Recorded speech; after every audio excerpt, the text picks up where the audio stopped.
Hello friends, உங்கள் எல்லாத்துக்கூடயும் ஒரு சின்ன விஷயம் ஷேர் பண்ணணும்னு தோணுச்சு. கண்டிப்பாக நீங்களும் அதை ஃபீல் பண்ணியிருப்பீங்க. நான் சின்ன பிள்ளை இருக்கும்போது நாங்கள் இருந்த வீடு பார்த்திங்கன்னா ஒரு 5-6 வீடு சேர்ந்து ஒரே காம்பவுண்டுக்குள்ளே இருக்குள்ள அந்த மாதிரியான வீட்டில் தான் இருந்தோம்.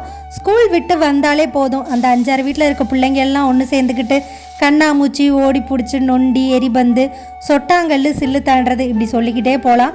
அத்தனை விளையாட்டு விளையாடுவோம். அதுக்கப்புறம் வாடகை சைக்கிள் 1 மணி நேரத்துக்கு 1 ரூபா தான். அந்த சைக்கிளை எடுத்துக்கிட்டு தான் சைக்கிளே ஓட்ட தரலனாலும் பெடல் போட்டு கற்றுக்கிட்டோம். நைட் ஆனால் போதும் நிலாசோறு. அந்த 5-6 வீட்டில் இருக்க பிள்ளைங்கள்லாம் ஒன்று சேர்ந்து நிலாசோறு சாப்பிடுவோம். அம்மாமார்கள்லாம் ஒன்று சேர்ந்துக்கிட்டு அந்த பக்கம் நல்லா புரணி பேசுவாங்க. அப்படி ஒரு லைஃபு திரும்ப கிடைக்காதான்னு ஏங்குறேன். இப்போ என்ன சொல்ல வரேன்னா, ஃபோன் வந்ததுக்கப்புறம் நம்மளாகட்டும் நம்ம பசங்களாகட்டும் ஃபோன் வந்ததுக்கு முன் ஃபோன் வந்ததுக்கு பின்னுன்னு கூட பிரிச்சுக்கலாம். அப்படி நம்ம லைஃப் சேஞ்ச் ஆயிடுச்சு. பசங்கள்லாம் பார்த்திங்கன்னா ஃபோன் தான் லைஃபு என்ஜாய்மெண்ட்டுன்னு நினச்சிட்டு இருக்காங்க. நம்மளே பார்த்திங்கன்னா பக்கத்து வீட்டில் யார் இருக்கிறா அப்படின்னு கூட தெரியாமல் இருக்கும். நாங்கள் சின்ன பிள்ளையாக இருக்கும்போது ஒரு முஸ்லீம் ஃபேமிலி ஆகட்டும், கிறிஸ்டின் ஃபேமிலி ஆகட்டும், அவங்கள அத்தை மாமான்னு தான் கூப்பிட்டு பழகுவோம்.